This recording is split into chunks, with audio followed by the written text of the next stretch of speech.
머리카락이 빠지기 시작한 건 첫 번째 항암을 받은 지 사흘째 되는 날이었다.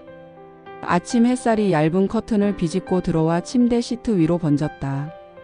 햇살이 부서지는 자리마다 먼지가 떠다녔고 그 사이로 내 손이 천천히 움직였다.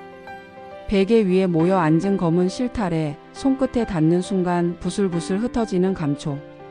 손바닥에 남은 잔털을 모아 쥐고 있다가 아무렇지 않은 척 휴지통에 털어넣었다. 아무렇지 않은 척, 그게 오늘 하루의 목표였다. 사람들은 머리카락은 다시 자란다고 말한다. 시간이 좀 걸릴 뿐이라고, 모든 것이 제자리로 돌아올 거라고. 하지만 거울 속에 나는 이미 제자리가 아니었다. 이마가 끝도 없이 넓어지고 눈매는 낯설어졌다. 몸에서 빠져나간 건 머리카락뿐이 아니었다. 체온, 향기, 바깥 세상과 연결해 주던 얇은 끈 같은 것들이 하나둘 끊어졌다. 나는 갑자기 나에게 말을 거는 방법조차 잊어버린 사람처럼 조용해졌다. 결혼 초의 기억은 의외로 작고 또렷하다. 벽지를 새로 바르던 첫날 접착제 냄새가 코를 찔렀고 우리는 창문을 활짝 열어 바람을 불렀다. 작은 식탁 위에는 미지근한 콩나물국과 달걀말이가 있었다. 그는 숟가락을 떨어뜨리고도 호들갑을 떨었고 나는 웃다가 국물이 흘러내려 손등이 미끈거렸다. 그때의 웃음은 가볍고 밝았다. 그 웃음이 오래갈 거라 믿었다. 길게 이어지는 평온이 우리에게도 허락될 거라 믿었다. 믿음은 짧았고 병이라는 단어가 내 이름 앞에 걸리면서 모든 건 급하게 흐트러졌다. 암 선고를 받던 날 의사의 입술이 천천히 움직였다. 말은 분명 내게로 왔는데 귀에서는 바닷물 소리가 먼저 들렸다. 악성이라는 단어가 뼈에 닿는 소리를 들었다. 의사는 차분했지만 내 세상은 두 손으로 잡아당기는 얇은 필름처럼 파르르 떨렸다. 의자의 인조가죽 냄새, 탁상 위 매끈한 펜의 위치, 진료실 시계의 초침소리, 다정한 색을 내려고 애쓴 그림과 엑스레이 필름의 명암. 모든 것이 선명했고 그래서 더 잔인했다. 진료실을 나와 긴 복도를 걸었다. 하루에도 수백 번 나는 발소리가 묻어 있을 복도. 그날만큼은 내 발소리만 쓸쓸하게 남았다. 창문 밖으로는 겨울이 닿아 있었고 바람이 나뭇가지를 끄덕이게 했다. 사람들의 어깨는 바빴다. 카페 앞줄 택배를 싣는 트럭, 유모차를 밀며 통화하는 사람. 세상은 예정된 각자의 속도로 흘렀다. 나는 잠시 흐름에서 빠진 사람처럼 유리 밖에 서 있었다. 첫 항암은 몸 안 어딘가에 낮은 전쟁을 불러왔다. 차가운 약물이 혈관을 따라 움직일 때 미세한 금속 막 같은 것이 입안에 번졌다. 혀끝이 둔해지고 뒤통수 깊은 곳에서 진동이 올라왔다. 약물이 들어가는 속도에 맞춰 심장이 조금씩 보폭을 바꾸는 느낌. 치료의 목적은 살리는 것이지만 과정은 무너뜨리는 것이었다. 밤이 되면 속이 들끓었고 아침이 오면 눈꺼풀 아래 모래 한 줌이 깔린 듯 무거웠다. 물을 한 모금 마시는 일조차 조심스럽게 계획해야 했다. 처음 1년 동안 그는 내게 성실했다. 새벽같이 끓인 죽을 보온병에 담아왔다. 식지 않게 수건으로 한 번 더 감쌌다. 한 숟가락씩 떠먹일 때면 내가 보기에도 어설픈 손놀림이었지만 손끝은 따뜻했다. 먹어야 힘이 난다고, 버텨야 한다고 내 어깨에 손을 올리고 천천히 등을 두드렸다. 종종 그의 핸드폰으로 자주 듣던 노래를 틀었다. 낮은 음악이 병실의 기계음 사이를 헤집고 흘러다녔다. 그는 오후면 창문을 조금 열어 바깥 공기를 들여보냈다. 한방눈 오는 날에는 창틀에 눈송이가 가만히 앉았다가 금방 물방울로 바뀌었다.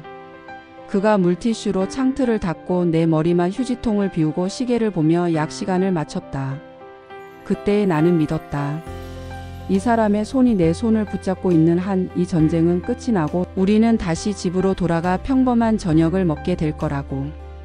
2년 차가 되면서 치료는 다시 나를 흔들었다. 재발이라는 단어는 늘 바람처럼 불쑥 들어왔다. 준비가 됐는지 묻지 않았다. 다시 혈관을 찾고 다시 약의 이름을 확인했다. 약간 바뀐 용량, 조금 달라진 색, 비슷한 차가움. 내 몸은 재빨리 방법을 배웠다.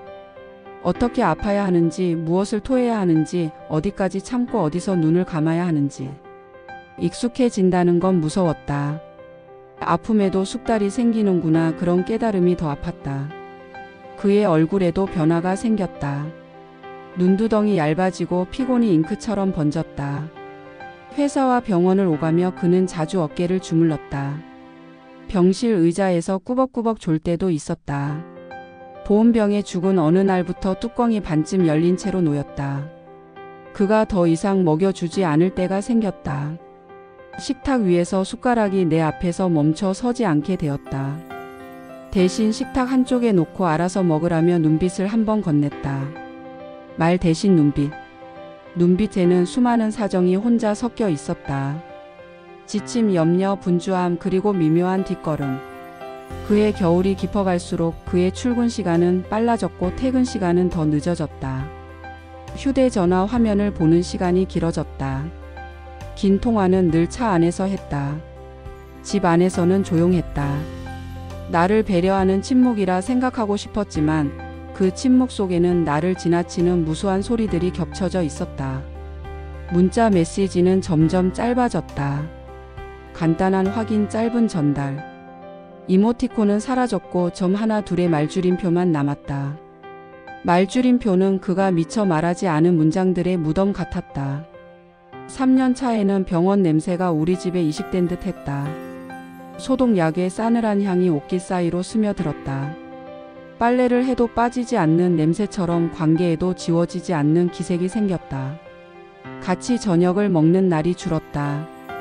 그는 부엌에서 혼자 밥을 먹거나 아예 식사를 하지 않고 소파에 누웠다. TV 화면만 오래 바라보다가 채널을 돌렸다. 뉴스의 자막이 휙휙 바뀌는 동안에도 우리 둘 사이의 문장은 업데이트되지 않았다. 나도 점점 묻지 않았다. 묻는 건 상대의 하루와 내 하루가 연결되어 있다는 믿음이 있을 때 가능한 일인데 믿음이 얇아지면 질문은 길을 잇는다. 어느 날 밤 그는 작은 방문을 닫고 다른 방에서 잠들었다. 처음엔 내가 밤마다 토하고 신음하는 소리를 피하려는 배려라고 생각했다. 실제로 그럴 수도 있었다. 그러나 며칠이 몇 주가 되고 이불 냄새가 각기 다른 방향으로 익숙해질 때쯤 나는 이유를 바꾸어 불러야 했다. 서로의 잠이 아니라 서로의 마음을 방해하지 않으려는 거리. 그는 새벽이면 거실에서 핸드폰 불빛으로 무언가를 오래 읽었다. 약봉투를 정리하던 내 손길은 그 불빛의 가장자리를 유령처럼 스쳤다. 봄이 오면 나아질 거라고 했다. 봄볕이 면역을 돕는다는 말을 믿고 싶었다. 바람이 부드러워지면 사람 마음도 함께 녹을 거라고 그렇게 단순하게 믿고 싶었다. 그러나 봄은 꽃가루와 함께 피로를 데려왔다. 병원 앞 벚꽃은 한 번에 흩어졌고 나는 흩어진 꽃잎을 밟으며 진료실 문을 열었다. 의사는 새로운 계획을 설명했고 나는 고개를 끄덕였다. 고개를 끄덕이는 동안에도 머릿속에서는 생활비와 보험금, 카드 결제일이 머리카락처럼 엉켜 내려왔다. 그가 가끔 결제 문자에 놀라는 눈빛을 보여주기도 했다. 한숨은 더 길어졌다. 4년차 거울은 잔인하게 정직했다. 내 얼굴은 더 말라갔고 그의 얼굴도 나의 얼굴처럼 병자 같아 보였다. 긴 병에 효자 없다는 말이 떠올랐다. 그 말은 가혹했지만 설득력은 있었다. 그는 더 이상 병실로 뛰어 들어오지 않았다. 약속 시간에 늦는 날이 잦아졌다. 커피를 사온 종이컵은 바닥에 반쯤 식어 있었다. 보온병에 죽은 식탁 끝에서 식었고 그는 식은 죽을 데워야 한다는 사실이 귀찮다는 얼굴을 감추지 못했다. 감춰지지 않는 표정은 그 사람을 미워하게 만드는 게 아니라 나를 더 작게 만들었다. 내가 누군가의 삶을 무겁게 만든다는 감각, 미안함이 독처럼 돌았다. 그가 내 머리맡에서 시계를 보는 버릇은 더 자주 눈에 띄었다. 방문 시간, 점심시간, 퇴근 시간, 그의 하루는 더 촘촘한 칸으로 나뉘어 있었고 그 칸 중에 내가 차지한 칸은 점점 작아졌다. 어떤 날은 그가 침묵으로 오래 앉아 있다가 갑자기 자리에서 일어났다. 이유를 설명하지 않았다. 고개만 끄덕이고 병실 문을 조용히 닫았다. 문틈 사이로 들어온 복도의 빛이 금방 사라졌다. 나는 문을 오래 바라보았다. 문을 보면 마음이 멀미를 했다. 그의 옷에서 낯선 향이 났다.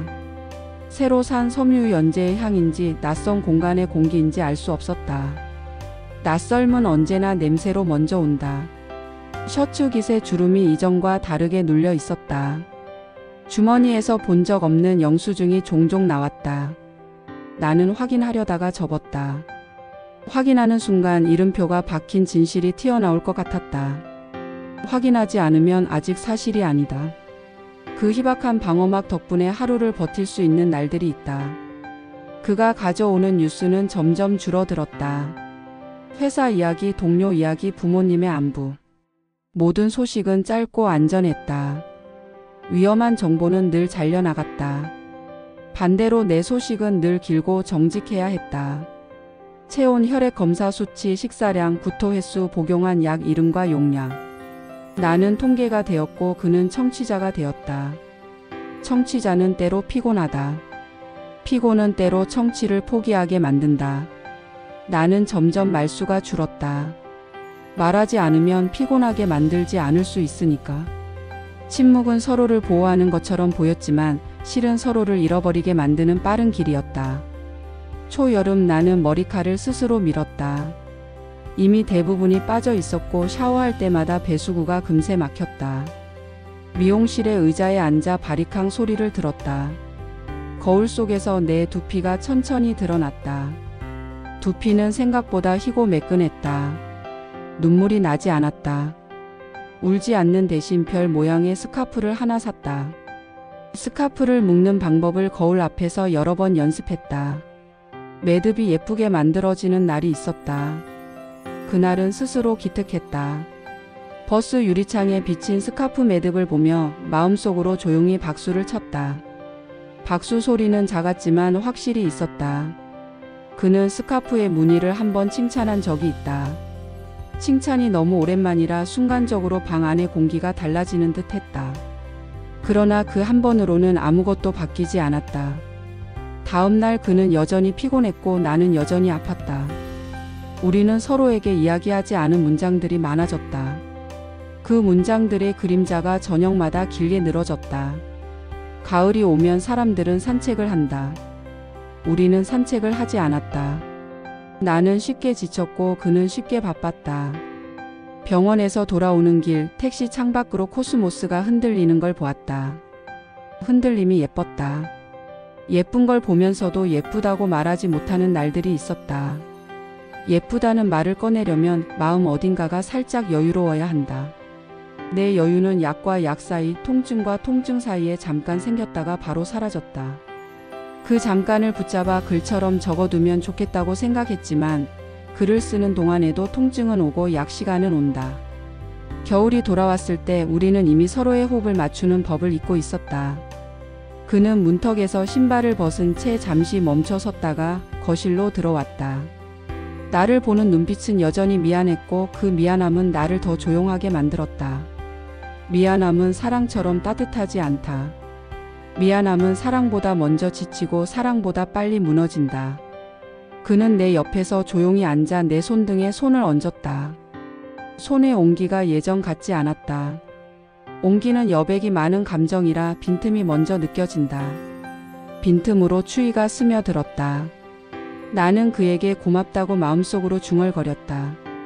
처음 1년 손에 들고 오던 따끈한 죽, 덜 익은 웃음, 창문을 열어 공기를 바꾸던 작은 습관들. 그 모든 것이 없었으면 나는 여기까지 오지 못했을지도 모른다. 동시에 나는 그에게 미안하다고도 중얼거렸다. 4년의 치료가 그의 어깨에도 눌어붙은 얼룩을 만들었다. 지워지지 않는 얼룩. 우리 둘 다 환자가 된 듯한 얼굴. 거울에 내 얼굴을 비추다 보면 가끔 그가 겹쳐 보였다. 이건 누구의 잘못이라 말하기 어려운 오래 지속된 피로의 결과였다. 그러나 피로가 모든 변화를 설명해 주지는 않는다. 피로는 변화를 정당화하지도 않는다. 어떤 날 그는 병실 문 앞에서 잠시 망설였다. 문 손잡이를 잡고도 한동안 들어오지 못했다. 그 망설임을 나는 창문에 비친 유리 그림자로 보았다. 유리 그림자는 솔직하다. 그림자는 몸이 선택한 방향을 숨기지 않는다. 그날 이후로 그는 더 자주 지각했다. 더 자주 전화를 했다. 더 자주 메시지로 대신했다. 더 자주 말을 줄였다. 나는 그의 변화를 숫자로 세어보다가 그만두었다. 숫자는 위로가 되지 않았다. 대신 계절로 기억하기로 했다. 첫 겨울의 따뜻한 보온병, 둘째 봄의 꽃가루와 제발, 셋째 여름의 다른 방, 넷째 가을의 식탁 끝, 다섯째 겨울의 문턱에서의 멈칫. 계절은 솔직하고 잔인했다. 돌아오되 같은 자리로는 돌아오지 않았다. 밤이 오면 병실의 불빛이 하나둘 줄어든다. 간호 스테이션의 낮은 목소리, 복도 끝. 자판기에서 나는 금소금, 옆 침대 환자가 뒤척일 때 매트리스가 내는 마찰음. 그 사이에 내 숨소리가 있다. 숨은 여전히 오고 간다. 살아있음의 증거가 이렇게 성실하다는 사실이 때로는 위로였고 때로는 부담이었다. 살아있으니 내일도 치료를 받아야 하고 살아있으니 내일도 관계의 균열을 감당해야 한다. 숨은 내게 매일 과제를 주었다. 어느 날 새벽 나는 병원 옥상으로 올라갔다. 동이 트기 직전 하늘은 푸른색과 보랏빛의 경계에 서 있었다.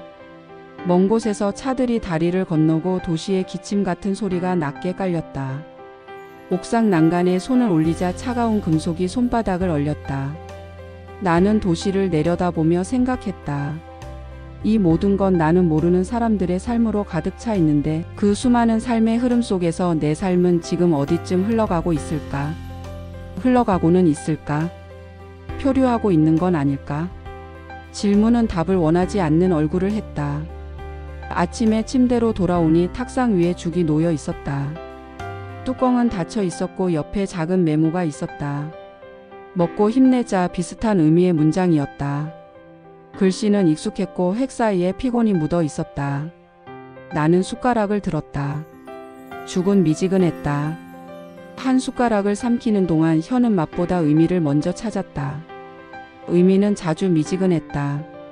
그렇지만 여전히 필요한 온도였다. 내가 기록해둔 수첩에는 그날그날의 체온과 수치들이 적혀 있다.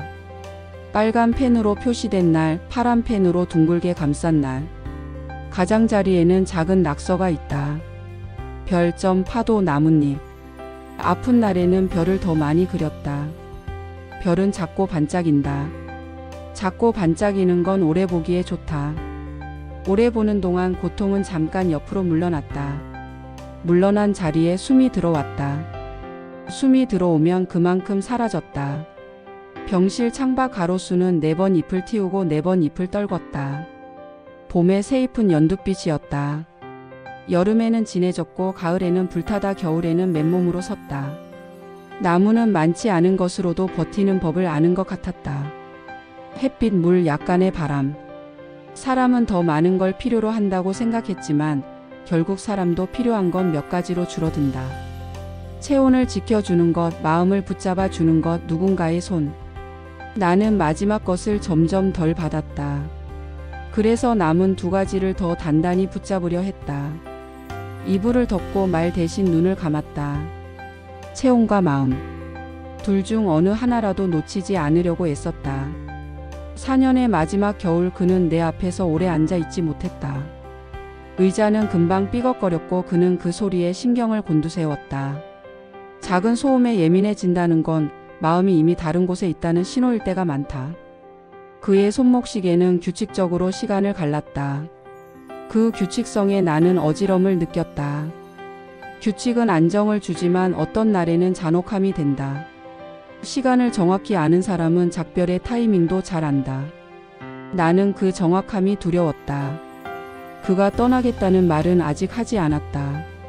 그러나 말은 때로 늦게 온다. 먼저 오는 건 표정, 어깨의 각도, 숨 들이마시는 길이, 문손잡이를 잡는 손끝의 힘. 그 모든 것들이 이미 많은 것을 말했다. 문장은 끝에 마침표를 찍기 전에 대부분의 의미를 드러내는 법이다. 우리에게도 마침표가 다가오고 있었다. 나는 그 마침표를 오래 바라봤다.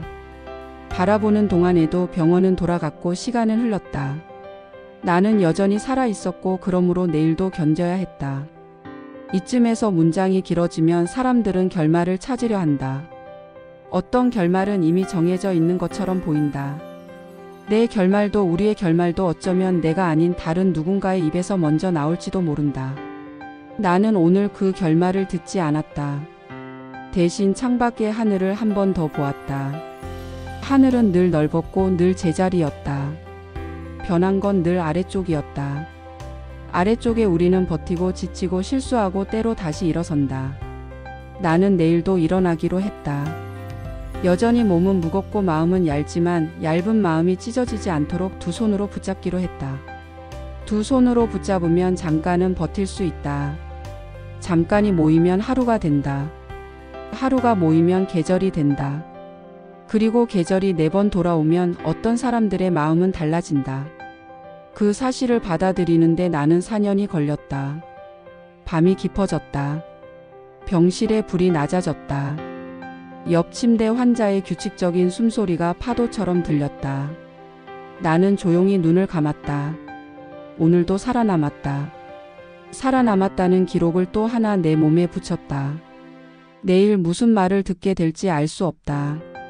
그래도 내일의 나에게 작은 당부를 남겨둔다. 숨을 들이마실 수 있을 만큼만 마음을 지키자. 남의 마음을 대신 지키느라 내 마음을 놓치지 말자. 오래 걸어왔고 아직 남았지만 길 위에 있는 몸은 길 위에서 배우는 법이다. 오늘 배운 건 이것 하나였다. 사람의 온기는 식을 수 있지만 사람의 의지는 다시 데워질 수 있다. 나는 내 의지를 데우기로 했다. 아주 작은 불빛으로라도. 그리고 알고 있다. 곧 어떤 문장이 올 것이다. 그 문장은 우리를 갈라놓을 것이다. 그러나 그 문장 이후에도 세상은 계속 흐르고 내 호흡도 계속될 것이다. 그 사실이 두렵지 않다고 말할 수는 없지만 두려움만으로 내일을 설명하지는 않기로 했다. 창문 틈으로 들어온 찬 공기를 한 번 더 들이마시며 이 밤을 넘긴다. 마음의 체온을 잃지 않기 위해 이불을 조금 더 끌어올리고 눈을 감는다. 그렇게 일부의 밤은 끝나고 다음 장의 아침이 가까이 오고 있었다. 처음부터 예고된 일처럼 말은 오지 않았고 표정이 먼저 왔다. 문손잡이를 쥐던 손끝의 힘, 시선이 내 어깨를 지나 벽에 얼룩에 멈추던 습관, 식탁 끝에 놓인 보온병의 뚜껑이 반쯤 열린 채 식어가는 풍경. 4년 일하는 시간 동안 조금씩 아주 조금씩 그가 내 곁에서 옆으로 밀려났다. 끝내 어느 저녁 미안함이 가장자리까지 차오른 얼굴로 그는 더 이상 같이 살 수 없다는 뜻을 정리했고 내가 가진 것들을 최대한 가볍게 모으라고 했다. 당장은 집을 비워달라는 요구였고 그 말이 떨어지는 순간 내 심장은 잠깐 멈췄다가 다시 뛰었다. 나는 대답 대신 옷장 문을 열었다. 겨울 외투 하나, 속옷 몇 벌, 약봉지, 오래 묵은 사진 한 장, 그리고 아직까지 나를 버리지 않은 작은 지갑. 부엌에서 식은 죽 냄새가 희미하게 올라왔다. 그 냄새는 한때 나를 살렸고 오늘은 작별의 맛으로 남았다. 현관문을 닫기 직전 열쇠를 현관 선반 위에 올려두었다. 금속이 나무에 닿는 소리가 얇게 울렸다. 주소를 읽는 데에는 그 정도면 충분했다. 바람은 건물 모서리를 휘돌아와 내 귀를 스쳤다. 내 해동한 내 몸에 붙어있던 병의 냄새와 사람의 지침이 문 하나 사이에 남은 채로 나는 거리로 나왔다. 가방은 가벼웠고 마음은 1000배로 무거웠다. 겨울밤의 공기는 얇은 칼날 같았다. 코끝이 시큰했고 어깨를 한 번 더 움츠렸다. 버스 정류장 광고판이 번쩍거렸고 파란 불빛이 눈을 잠깐 얼얼하게 만들었다. 정류장 벤치에는 사람들이 앉아 각자의 화면을 들여다보고 있었다. 화면 속에는 아마도 다른 누군가의 얼굴, 다른 누군가의 근황, 다른 누군가의 숫자들이 흐르고 있겠지. 내 숫자는 약의 용량과 통장 잔고뿐이었다. 나는 벤치에 앉지 않았다. 앉으면 일어나기 어려울 것 같아서. 발 뒤꿈치를 바닥에서 떼고 다시 붙이는 동작만 반복했다. 몸을 움직이면 마음의 고장이 잠깐 덜 드러난다. 지갑 속 돈은 얼마 남지 않았다.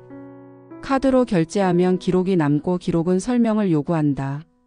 설명을 하려면 숨이 길어야 하는데 내 숨은 요즘 짧았다. 4년을 건너며 나는 고통을 셀 때 숫자를 지웠고 사랑을 셀 때 이유를 지웠다. 마지막으로 남은 건 생활의 단가였다. 하루를 버티는데 몇만 원이 필요한지, 약을 삼키려면 최소한 무엇을 먹어야 하는지, 히터를 돌리면 전기 요금이 얼마나 오르는지. 사람은 한없이 단순해질 수 있고 단순해진다는 건 때로 살아남는 기술이었다. 낡은 모텔의 간판이 멀리서 반쯤 꺼진 불빛으로 깜박거렸다. 계단은 좁았고 카펫은 닳아 있었다. 카운터의 플라스틱 종이 위에는 적당한 가격이 펜으로 쓰여 있었고 사장은 무표정한 얼굴로 방키를 내밀었다. 키에 매달린 투명 아크릴판이 움직일 때마다 딸랑거리는 금속성이 울렸다. 방문을 열자 오래된 공기가 먼저 나를 맞았다. 곰팡이와 먼지와 세제를 섞어 희석한 듯한 냄새. 침대는 반듯하게 정리되어 있었지만 이불은 눅눅했다. 창문을 열어야 했으나 창문 틈새로 들어오는 겨울 바람을 상상하자 바로 포기했다. 히터를 켰다. 히터는 한참 지체한 끝에 미지근한 바람을 내보냈다. 미지근함은 그날의 모든 것을 설명해 주는 말 같았다.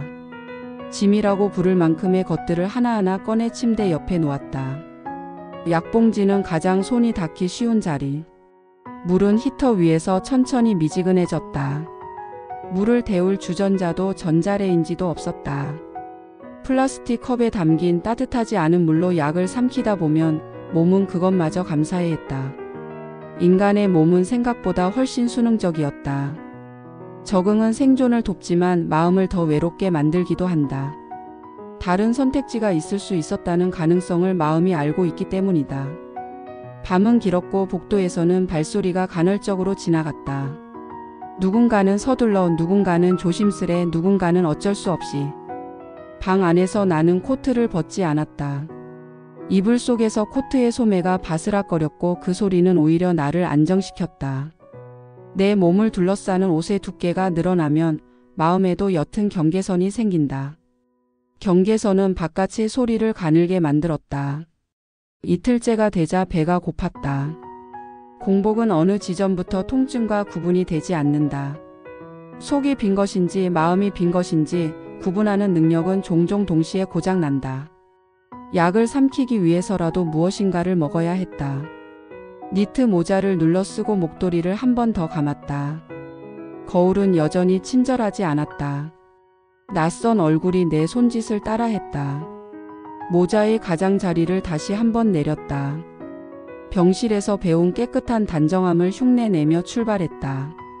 거리의 공기는 아직 차가웠다. 신호등 앞에서 잠시 서 있는 동안 신발 밑창이 차가운 바닥의 존재감을 분명히 전해왔다. 손은 주머니 속에서도 시렸다. 차들이 지나가며 남기는 소음이 물결처럼 들렸다. 바쁜 거리에서 서 있는 사람은 쉽게 외로워진다. 나는 외로움이라는 단어를 오래 만지작거렸다. 단어의 촉감은 때로 천처럼 부드럽지만 때로 사포처럼 거칠다. 오늘의 외로움은 중간쯤이었다. 편의점 간판이 시야에 들어왔다. 형광등은 규칙적인 하얀 빛을 내보냈고 자동문 위에 종소리가 가볍게 울렸다. 실내로 들어서는 순간 따뜻한 공기와 혼합된 커피 냄새가 코끝을 스쳤다. 컵라면 진열대에서는 특유의 향이 올라왔고 냉장고 유리에는 사람들의 손자국이 흐릿하게 남아 있었다. 바닥은 물걸레 자국이 은은하게 빛났고 계산대 옆 작은 히터가 빨간 불을 켠 채 돌아가고 있었다. 작은 공간이었지만 그 안에는 살아있는 생활의 온도들이 빽빽했다. 나는 삼각김밥 진열대 앞에서 멈췄다. 가격표를 손끝으로 더듬었다. 숫자 뒤에 붙은 작은 글자들을 읽는데 시간이 걸렸다. 참치, 김치, 전주, 비빔. 머릿속에서 각각의 맛을 떠올리는 일은 어렵지 않았다.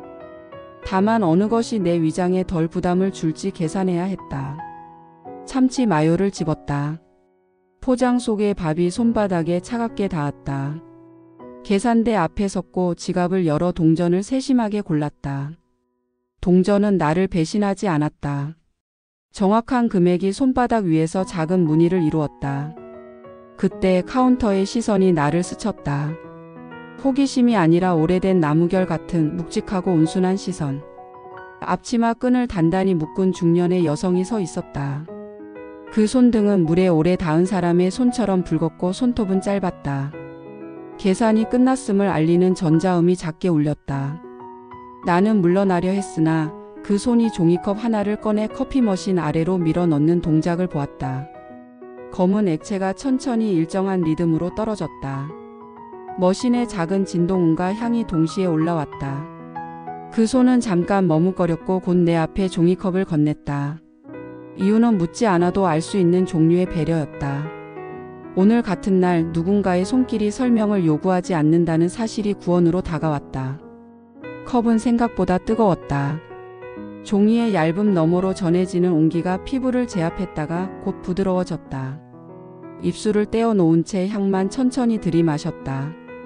커피의 향은 건강했던 시절의 시간을 잠깐 호출해왔다.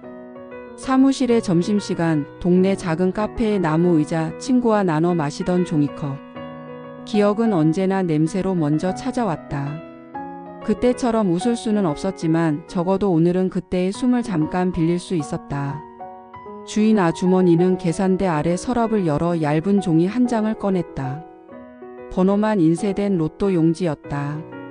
얇고 가벼워 영수증과 비슷한 질감. 번호들이 규칙적으로 줄을 서 있었고 맨 아래에는 바코드가 짧게 박혀 있었다. 선물이라는 뜻의 눈짓이 내 손밑으로 떨어졌다. 거절해야 한다는 생각이 본능처럼 떠올랐다. 이런 사치를 내가 받을 이유가 있느냐는 죄책감이 동시에 떠올랐다.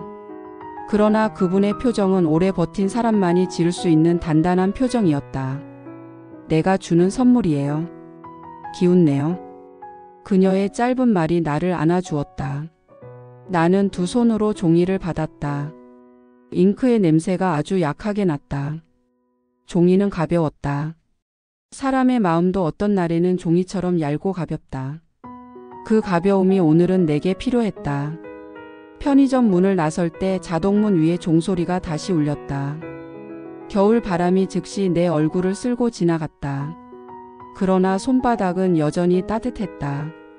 종이컵의 잔열 때문이었고 그 잔열은 모퉁이를 돌아설 때까지 오래 버텼다. 버스 정류장을 지나 숙소로 돌아오는 길, 나는 가방 지퍼를 반쯤 열어 지갑을 확인했다.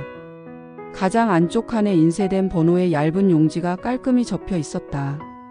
가능성은 사람을 웃게도 울게도 만들지만 오늘은 그저 숨쉬게 만들었다. 모텔 계단을 올라가며 숨이 가빠졌다. 호흡을 고르기 위해 복도 창문 앞에 잠깐 섰다. 유리창 밖으로 저녁빛이 어둠에 녹아들고 있었다. 방으로 들어와 히터를 켜고 커튼을 조금 걷었다. 낡은 책상 위에 삼각김밥 포장지를 펼쳐놓고 종이컵을 천천히 비웠다.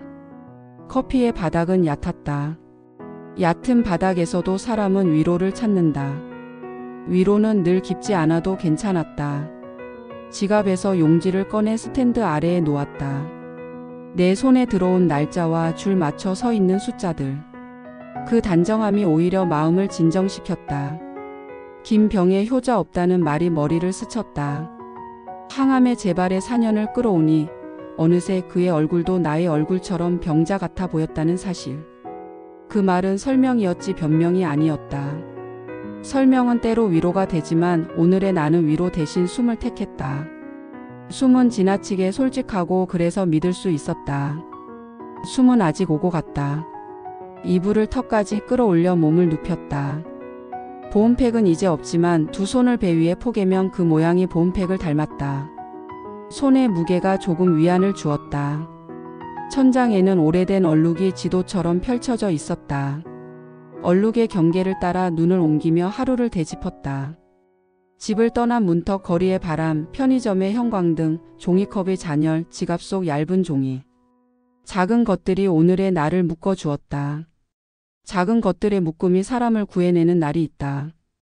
복도에서 누군가 발꿈치를 세우고 걷는 소리가 들렸다. 히터는 예사롭게 덜컥거리다가 다시 미지근한 바람을 내보냈다. 방 안은 여전히 낡고 여전히 작고 여전히 임시로 마련된 집이었지만 내 호흡은 조금 길어져 있었다. 나는 오늘만큼의 안온함을 찬성하기로 했다.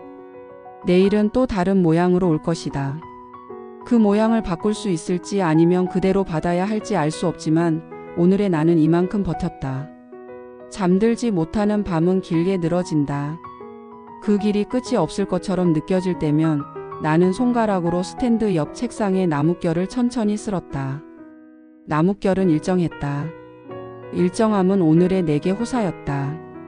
눈을 감고 귀를 열면 도시의 낮은 소음이 파도처럼 들려왔다. 아주 멀리서 경적이 울리고 그 뒤를 따라 차분한 정막이 찾아왔다. 정막은 빈 것이 아니라 채워질 준비가 된 상태에 더 가까웠다. 그 준비의 빈틈에 나는 내일의 일을 살짝 밀어 넣었다. 아침이 오면 핸드폰을 켜고 번호를 확인하리라. 그 결과가 무엇이든 번호를 확인할 만큼 나는 살아 있을 것이다. 잠깐 잠이 들었다가 깨면 히터는 꺼져 있고 공기는 다시 차가워져 있었다. 이불 속으로 발끝을 더 말아 넣었다. 꿈을 꿨다면 꿈은 길을 잃지 않도록 조용히 허리를 낮추며 빠져나갔을 것이다. 머리맡에 놓아둔 로또 용지는 얇아서 존재감이 거의 없다. 그러나 얇은 것들이 때로 사람을 일으켜 세운다. 편지 한 장, 사진 한 장, 종이 비행기 하나. 그 가벼움이 몸을 일으키는 힘으로 변하는 데에는 누군가의 의도보다 더 큰 우연이 개입한다. 오늘의 우연은 편의점의 한 잔 커피와 얇은 용지였다. 새벽이 가까워오자 유리창 가장자리부터 하얀 빛이 스며들었다. 나는 습관처럼 손을 배 위에서 가슴으로 옮겼다. 심장이 손바닥에 닿는 듯 느껴졌다. 불규칙하지만 분명한 박동. 살아있음의 리듬. 그 리듬은 늘 완벽하지 않았다. 그러나 불완전한 리듬이야말로 오늘을 계속하게 만든다. 완벽은 종종 멈춤을 뜻했고 멈춤은 내가 피해야 할 단어였다. 아침이 되면 오늘과 다른 선택을 해야 할 것이다. 병원에 들를지 약을 타올지 아니면 잠깐 더 쉬어야 할지. 그 모든 선택의 앞에 아주 작은 확인이 붙는다. 번호 확인. 나답지 않게 들떠서가 아니라 내 삶이 여전히 선택의 가능성을 품고 있다는 최소한의 증거를 붙잡기 위해서였다. 가능성은 늘 크지 않아도 괜찮다. 가능성은 커다란 문보다 작은 문틈에 가까웠다. 문틈 사이로 공기가 드나들면 그 정도로도 숨이 살아난다. 나는 핸드폰을 들어 숫자를 확인할 것이다. 공평하다는 말은 위로일 수도 무심함의 다른 이름일 수도 있다. 오늘의 나는 그 무심함을 해치지 않기로 했다. 무심함이 내게 상처를 주지 못하도록 나는 그저 확인만 할 것이다. 침대 옆 작은 노트에 짧게 적었다. 오늘 커피. 오늘 종이. 오늘 숨. 글씨는 고르지 않았지만 문장들은 단정했다. 단정함이 필요했다.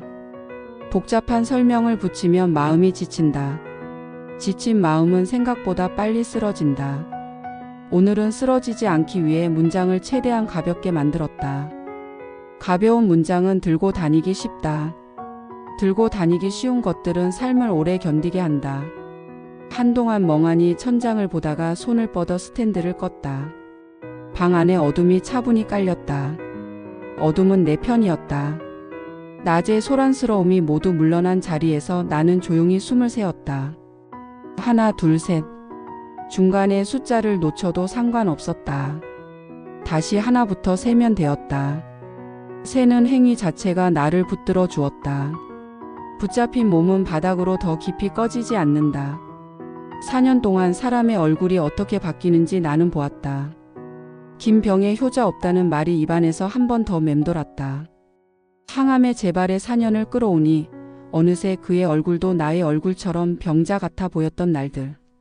그 장면들을 떠올리면서도 나는 누군가를 원망하는 대신 오늘의 나를 놓치지 않으려 노력했다. 원망은 빠르게 번지고 빠르게 번지는 것들은 대개 나를 더 축내기 때문이다. 오늘의 나는 작은 잔열과 얇은 종이와 행운의 숫자를 붙잡는 쪽을 택했다. 붙잡을 수 있는 것들은 여전히 남아 있었다. 이제 밤은 충분히 깊다. 내일의 숫자는 아직 아무에게도 속하지 않았다.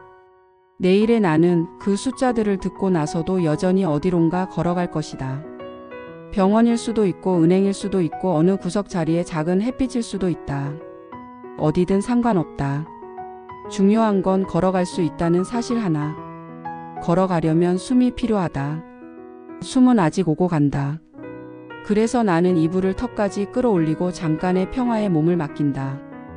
눈을 감는다. 그 사이 동쪽 창가 쪽이 아주 천천히 밝아지는 소리를 들으며 밤을 조용히 넘긴다. 새벽의 빛이 창문 틈을 천천히 들어왔다. 히터는 밤새 몇 번 꺼졌다가 다시 켜졌고 그 사이사이에 내 잠도 여러 번 끊어졌다. 눈을 뜨자 손이 먼저 휴대폰을 찾았다. 차가운 화면을 엄지로 깨우는 순간 잠금 화면의 알림들이 조용히 줄을 섰다. 시간, 날씨, 병원 예약 확인, 그리고 오늘 추첨 결과 안내. 심장이 한번 크게 뛰었다. 화면을 넘기며 호흡을 고르게 했다. 몸이 아니라 마음이 먼저 떨렸다. 공식 앱을 열었다. 날짜를 확인하고 결과 확인 버튼 위에서 엄지가 잠깐 멈췄다. 지갑에서 얇은 용지를 꺼내 책상 위에 올려놓았다. 번호만 인쇄된 영수증처럼 가벼운 종이. 나는 휴대폰 화면과 용지를 나란히 두고 눈으로 한 칸씩 옮겨가며 비교했다. 첫 숫자가 같았다. 우연이라고 넘길 수 있었다. 두 번째 숫자도 같았다. 여기까지는 신기함이었다. 세 번째가 포개지는 순간 손끝에서 미세한 떨림이 일었다. 네 번째, 다섯 번째, 마지막 숫자까지 화면 속 숫자와 용지의 숫자가 단단하게 서로를 붙잡았다. 심장이 목까지 올라왔다가 길을 잃었다. 화면 위에 작게 뜬 문구가 선명했다. 축하한다는 말 대신 침착하라는 뜻 같았다. 나는 휴대폰의 화면 밝기를 낮추고 천천히 앉았다. 방의 가구 배치가 낯설지 않게 느껴질 때까지 천장을 한 번, 바닥을 한 번 보았다. 생각보다 아무것도 달라진 게 없었다. 히터는 여전히 미지근했고 벽지의 얼룩은 제자리에 있었다. 창밖의 아침도 특별하지 않았다. 특별하지 않다는 사실이 오히려 모든 걸 진짜로 만들었다.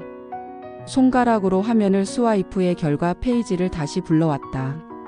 같은 숫자, 같은 날짜. 화면을 캡처해 사진첩에 저장했다. 사진첩에 생긴 새 사각형이 유난히 반듯해 보였다. 확인을 위해 편의점에 들렀다. 자동문 위에 종소리가 어제와 같은 높이로 울렸다. 카운터 옆 작은 단말기에 용지에 바코드를 대자 짧은 전자음이 났고 화면에 간단한 문장이 떠올랐다.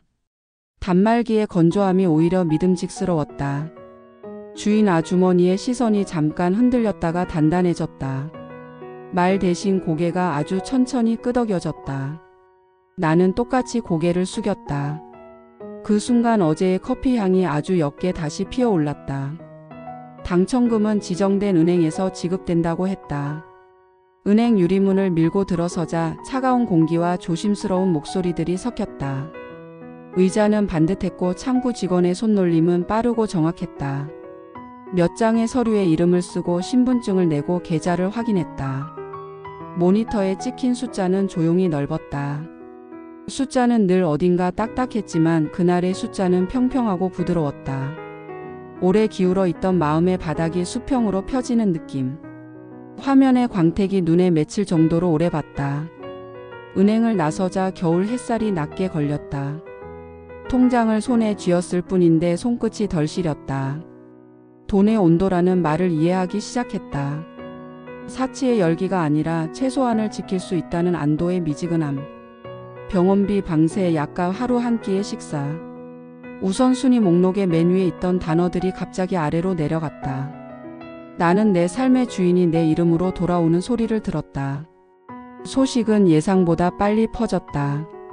어디서 흘렀는지 알 수 없었지만 얇고 보잘것없어 보이던 연결들이 생각보다 멀리 이어져 있었던 모양이었다. 며칠 후 그는 다시 나타났다. 한 손에는 과거의 표정을, 다른 손에는 미래의 말을 들고 오는 사람의 얼굴이었다. 그가 어떤 표정을 가지고 있는지 나는 이미 알고 있었다. 그 표정은 4년의 시간 동안 여러 번 보았고 여러 번 변형된 버전을 견뎌왔다. 그가 내 앞에서 무엇을 말하려 했는지, 어떤 의미로 손짓을 하려 했는지 굳이 듣지 않아도 알 것 같았다. 나는 고개를 크게 끄덕이지도 크게 젓지도 않았다. 대신 아주 얇은 경계선을 확인했다. 경계선은 바람막이처럼 얇았지만 충분했다. 그와 나 사이에 놓인 시간의 두께, 그 두께 속에서 했던 무수한 말과 침묵이 일제히 얼굴을 내밀었다. 미안함은 사랑보다 빨리 지친다는 걸 4년 동안 배웠다. 지친 감정 위에 다시 집을 지을 수 없다는 것도. 그는 곧 서류를 보냈다. 혼인 기간 중 생긴 재산이니 분할을 요구한다는 문장이 맨 위에 놓인 서류. 글씨는 차분했고 차분함이 오히려 돌처럼 차갑게 느껴졌다. 종이의 결을 손끝으로 따라가다 말고 접었다. 종이는 얇지만 그날만큼은 무거웠다. 나는 내 편이 되어주는 전문가의 도움을 받기로 했다. 변명 대신 사실을 정리했고 원망 대신 날짜를 적었다. 관계가 무너졌던 시점, 내가 문 밖에 서게 된 날, 모텔 영수증, 편의점 결제 내역, 병원 진료 기록. 삶의 흔적이 증거라는 옷을 입는 광경을 그때 처음 봤다. 법정은 높고 고요했다.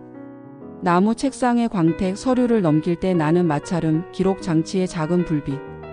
그 공간은 문장을 다듬고 끝을 단정히 떨어뜨리는 법을 오래 배운 것 같았다. 나는 내 자리에 앉아 숨을 세웠다. 하나, 둘, 셋. 숫자를 놓치지 않으려 애쓸수록 심장의 박동이 더 선명해졌다. 그는 내 쪽을 거의 보지 않았다. 보는 대신 말의 순서를 세웠고 목소리의 높낮이를 조절했다. 자기에게도 권리가 있다는 취지, 혼인 중 형성된 재산은 나누어야 한다는 논리. 논리는 종종 정확했지만 정확함이 언제나 진실을 온전히 담아내지는 못한다. 오늘의 나는 논리보다 더 단단한 것을 들고 왔다.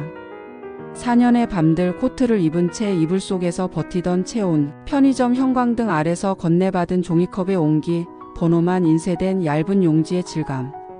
그것들을 딱딱한 문장으로 바꾸는 일은 어려웠지만 불가능하지 않았다.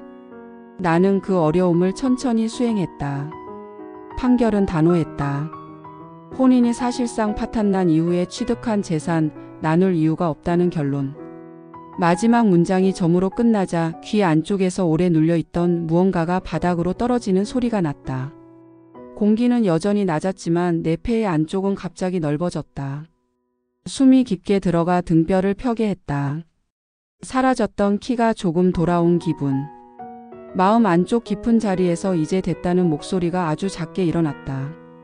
그 목소리는 승리의 환호가 아니라 살아남은 사람의 한숨 같은 것이었다. 법정을 나와 계단을 내려오면서 손잡이에 손을 얹었다. 금속의 차가움이 손바닥을 정직하게 건드렸다. 문을 밀고 나가자 겨울 햇살이 거리에 얇게 깔려 있었다.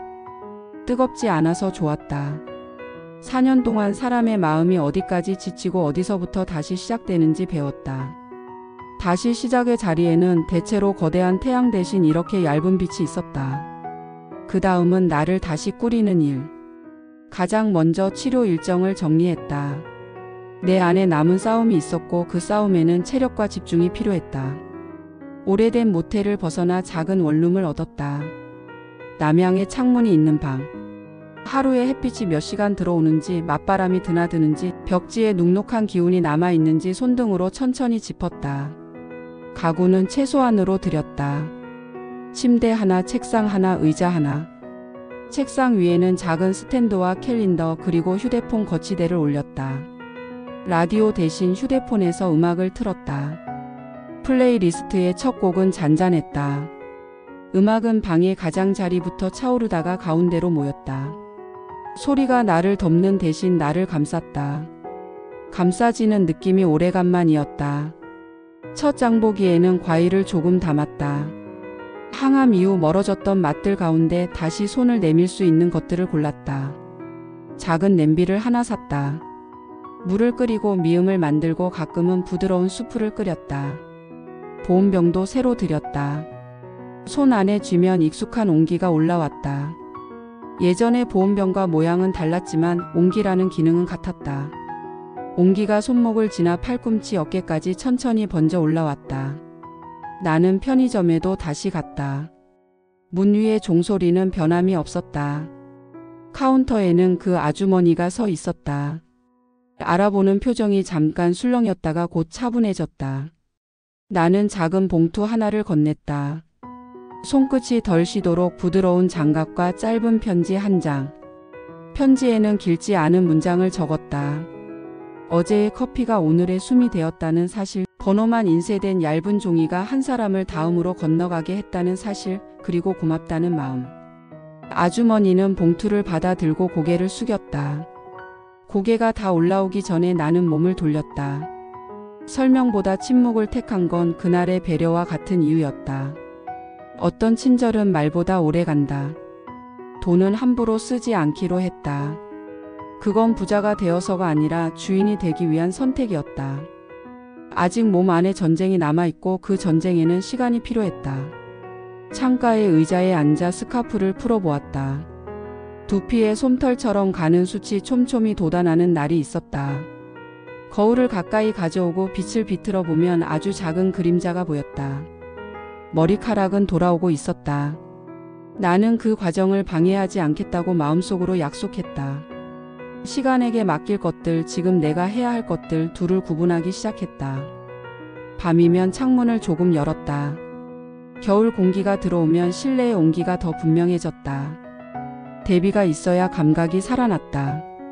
대비는 살면서 피하고만 싶은 것들이지만 결국 나를 살게 하는 방법이기도 했다. 과거와 현재, 미안함과 해방감, 상실과 회복.